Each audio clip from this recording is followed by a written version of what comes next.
જો આંદોલન એ અમારો નૈતિક ફરજ છે અને ભૂતકાળની અંદર સરકારે પણ જોયું છે કે પાટીદાર સમાજ જ્યારે નક્કી કરી લે કે ભાઈ કોઈ વસ્તુ ન્યાય નથી મળતો એટલે એનો છેલ્લો રસ્તો આંદોલન જ છે. તો વારંવાર સરકારશ્રી સમક્ષ રજૂઆત કરી. આજે 400 જ્ઞાતિનું સમર્થન હોય, 80થી વધારે ધારાસભ્યોનું સમર્થન હોય, તમામ સાંસદોનું સમર્થન હોય, દરેક સરપંચોનું સમર્થન હોય, દરેક સહકારી મંડળીનું સમર્થન હોય અને જ્યારે લાખો લોકોનું સમર્થન હોય અને તો પણ જો સરકાર લગ્ન નોંધણીના કાયદામાં સુધારો ના કરે અને ખાલી લોલીપોપ જ આપે તો સરકારના સામે આંદોલન સિવાય બીજો રસ્તો જ નથી. એટલે સરકારની મીડિયાના માધ્યમથી કહેવા માગું છું કે વહેલામાં વહેલી તકે પેલું આંદોલન તો પાટીદાર સમાજનું હતું, પણ આ તો સર્વ જ્ઞાતિનું આંદોલન છે, યુવા દીકરીઓ બચાવવાનું આંદોલન છે, માતા પિતાની લડાઈનું આંદોલન છે.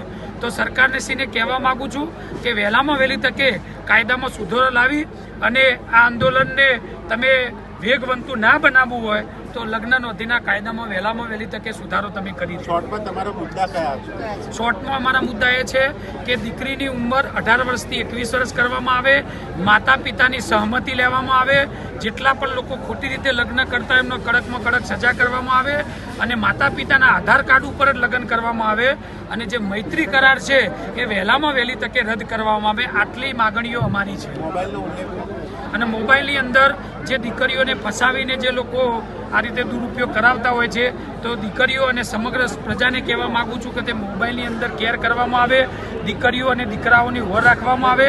કારણ કે સમાજ આજે આટલો બધો આગળ હોય અને દીકરાઓ વ્યસન કરતા હોય કે દીકરીઓ ભાગીને લગ્ન કરતી હોય એ કોઈ પણ સમાજ ચલાવી ના લે તો એમાં પણ પાબંદી કરવામાં આવે. રાજભાઈ, ખાસ કરીને કાયદામાં સુધારો નહીં થાય તો સચિવાલય ઘેરાવાની ચીમકી ઉચ્ચારી છે. હા, ચોક્કસ. ભૂતકાળની અંદર ઘણીવાર અમે આવા બધા કાર્યક્રમો કરી ચૂક્યા છીએ.